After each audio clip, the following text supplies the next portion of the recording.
बिहार। स्वागत है आपका हमारे खास प्रोग्राम में, जिसके जरिए आपको सीधे लेकर चलेंगे मध्य प्रदेश की राजनीति की ओर। आप सब जानते हैं आगे आने वाला वक्त मध्य प्रदेश की सियासत के हिसाब से काफी ज्यादा अहम माना जा रहा है। बिहार में विधानसभा चुनाव के साथ ही मध्य प्रदेश में 27 सीटों पर उपचुनाव होने हैं। उपचुनाव की ये परिस्थिति पैदा कैसे हुई? पूर्व कांग्रेस नेता ज्योतिरादित्य सिंधिया लंबे समय से अपनी पार्टी से खफा सुनाई पड़ रहे थे। ज्योतिरादित्य सिंधिया कई बार कमलनाथ सरकार पर बयानबाजी करते हुए भी सुनाई पड़े, संगठन के प्रति अपनी नाराजगी दिखाते हुए भी सुनाई पड़े।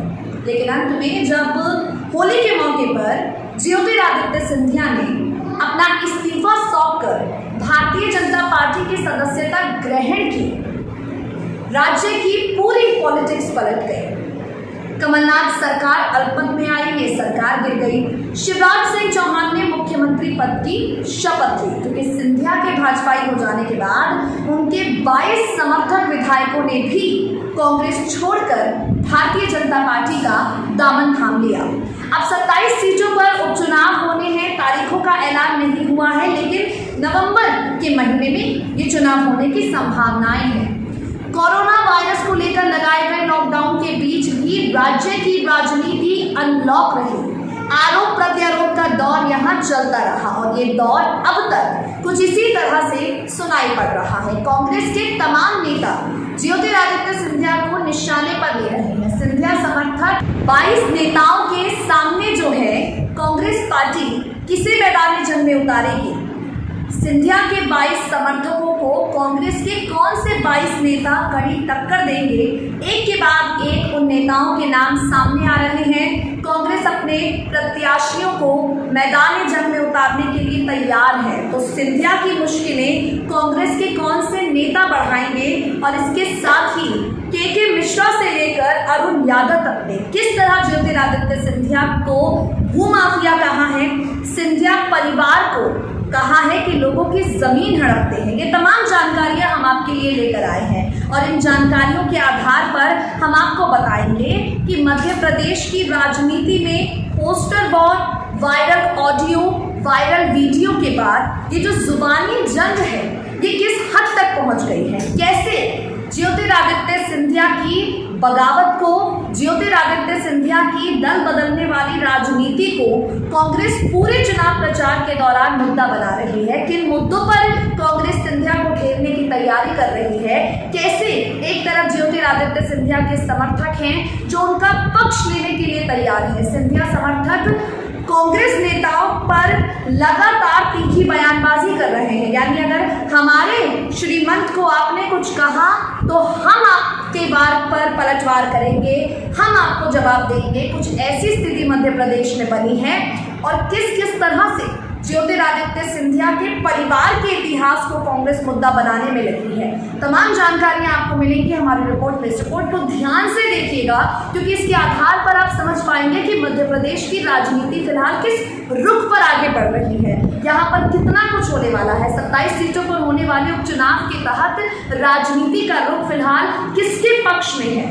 सिंधिया का यहाँ पर पड़ना जनता के बीच भारी है, या सिंधिया के गढ़ में जिस तरह एक के बाद एक जयवर्धन सिंह, कमलनाथ, दिग्विजय सिंह, ये तमाम बड़े बड़े कांग्रेसी नेता रैलियां कर रहे हैं, गद्दारी का मुद्दा उठा रहे हैं, तो क्या इन मुद्दों से जनता का सिंधिया प्रेम जरा भी खत्म हो रहा है? तमाम जानकारियां आपको जानने के लिए मिलेंगी हमारी रिपोर्ट में। देखिए जरा, और इसके बाद अपनी राय नीचे दिए गए कमेंट बॉक्स में कमेंट करके हमें जरूर बताएं। बुरहानपुर में नेपानगर विधानसभा चुनाव के शंखदान करने पहुंचे पूर्व कांग्रेस प्रदेशाध्यक्ष अरुण यादव ने भाजपा नेताओं पर जमकर निशाना साधा है।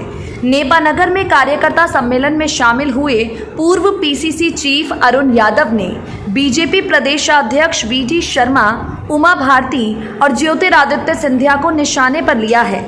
मीडिया के सवालों का जवाब देते हुए अरुण यादव ने कहा, मध्य प्रदेश में सबसे बड़े भूमाफिया ज्योतिरादित्य सिंधिया हैं। चंबल संभाग के ग्वालियर शिवपुरी में हजारों एकड़ जमीन पर सिंधिया ने कब्जा कर रखा है। बीजेपी प्रदेश अध्यक्ष वी.डी. शर्मा के कमलनाथ की पकड़ खोखली हो गई है, गुब्बारे में से हवा निकल गई है वाले बयान पर अरुण यादव ने चेतावनी भरे लहजे में वी.डी. शर्मा को कहा, वो जान ले कि वर्तमान में बीजेपी की सरकार निर्वाचित सरकार को हटाकर धोखे से बनी है। भारतीय जनता पार्टी ने 15 साल में क्या किया और कमलनाथ सरकार ने 15 महीने में क्या किया, ये सब जानते हैं। आने वाले उपचुनाव में जनता सब हिसाब लेगी और एक बार फिर प्रदेश में कमलनाथ के नेतृत्व में कांग्रेस की सरकार बनेगी। बीजेपी की फायर ब्रांड नेता रही उमा भारती के बयान पर यहां सीधे तौर पर अरुण यादव ने कहा, कांग्रेस अब पूरी तरह से संभल चुकी है। उमा भारती मेरी बड़ी बहन है, जनमानस की नेता है।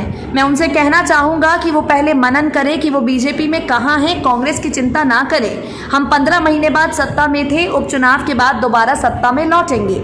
ये तो हमने आपसे बात की अरुण यादव के बारे में। आपको बता दें, अरुण यादव से हटकर कई कांग्रेसी नेता हैं जो लगातार ज्योतिरादित्य सिंधिया पर निशाना साध रहे हैं। इसी बीच के मिश्रा का नाम ऊपर आता है। के मिश्रा सिंधिया पर आरोप लगाते हुए कहते हैं कि उन्होंने जमीनों के खेल में सरकार गिराई है।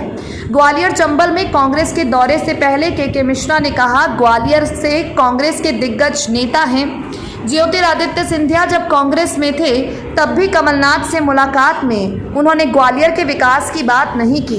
सिंधिया का पार्टी छोड़कर भारतीय जनता पार्टी में शामिल हो जाना एक षड्यंत्र मात्र है जो जमीनों के खेल की वजह से हुआ है। सिंधिया परिवार सबसे बड़ा भूमाफिया है।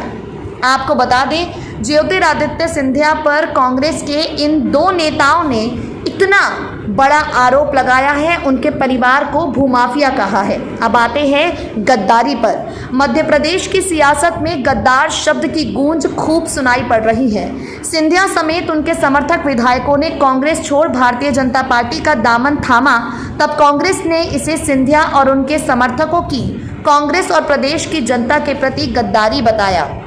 कमलनाथ और दिग्विजय सिंह को ज्योतिरादित्य सिंधिया मध्य प्रदेश का गद्दार बताते हैं और इन सबके बीच में असल में गद्दार कौन है? कौन है जिसके गद्दारी की है? इस सवाल का जवाब ढूंढने से भी फिलहाल मिलता हुआ दिखाई नहीं पड़ रहा है। हम आपको बताते हैं, ज्योतिरादित्य सिंधिया की मुश्किलों को बढ़ाने के लिए कमलनाथ सरकार किस किस पर भरोसा कर रहे हैं। एक ओर कांग्रेस गद्दार को लेकर बीजेपी पर आक्रामक है, तो वहीं दूसरी ओर चुनावी रण में सिंधिया समर्थकों को चुनौती देने के लिए गद्दारों पर ही भरोसा कर रही है।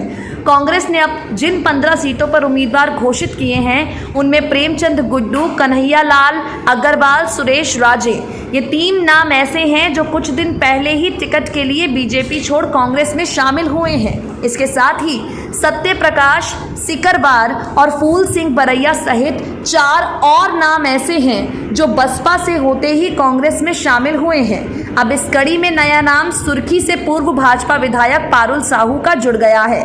सागर की सियासत में भारतीय जनता पार्टी का बड़ा चेहरा माने जाने वाली पारुल साहू ने पूर्व मुख्यमंत्री कमलनाथ से मुलाकात करके कांग्रेस के साथ अपने आप को जोड़ा है। पारुल साहू का सुर्खी से शिवराज सरकार में कैबिनेट मंत्री और ज्योतिरादित्य सिंधिया समर्थक गोविंद सिंह राजपूत का सामना चुनावी रण में होना तय माना जा रहा है। अपने चुनावी कैंपेन में कांग्रेस पार्टी से बगावत करने वालों को गद्दार कह रही है, तो वहीं दूसरी ओर बीजेपी से गद्दारी कर कांग्रेस में आए नेताओं को टिकट दे रही है। खैर, आपको बता दें, चुनाव की तारीखें घोषित नहीं हुई, लेकिन देखना होगा कांग्रेस गद्दारों पर कितना और भरोसा कर अपने चुनावी अभियान को घर देती है। अब बात करते हैं मध्य प्रदेश के पूर्व मुख्यमंत्री कमलनाथ के बारे में। प्रदेश में होने वाले उपचुनाव के लिए नेताओं के धुआंधार दौरे शुरू हो गए हैं। ग्वालियर चंबल की 16 सीटों पर कांग्रेस के चुनाव प्रचार का शंखदान 18 सितंबर को हुआ। उपचुनाव की तारीखों के ऐलान से पहले प्रदेश कांग्रेस अध्यक्ष और नेता प्रतिपक्ष कमलनाथ ग्वालियर में 2 दिन बिताकर ग्वालियर चंबल में कांग्रेस का माहौल बनाने की तैयारी में हैं। आपको बता दें, पूर्व सीएम कमलनाथ का ग्वालियर दौरा रोड शो से शुरू हुआ। 7 किलोमीटर लंबे रास्ते पर रोड शो के बाद महारानी लक्ष्मीबाई की समाधि पर जाकर श्रद्धा सुमन अर्पित करने की खबरें कमलनाथ से जुड़ी हुई सामने आ रही हैं। आपको बता दें, मध्य प्रदेश के पूर्व मुख्यमंत्री कमलनाथ ज्योतिरादित्य सिंधिया को गद्दार कहते हैं, लेकिन बीजेपी से गद्दारी करके कांग्रेस में आए नेताओं पर दबाव बनाने के साथ ही उन्हीं पर दांव लगाने की तैयारी में हैं।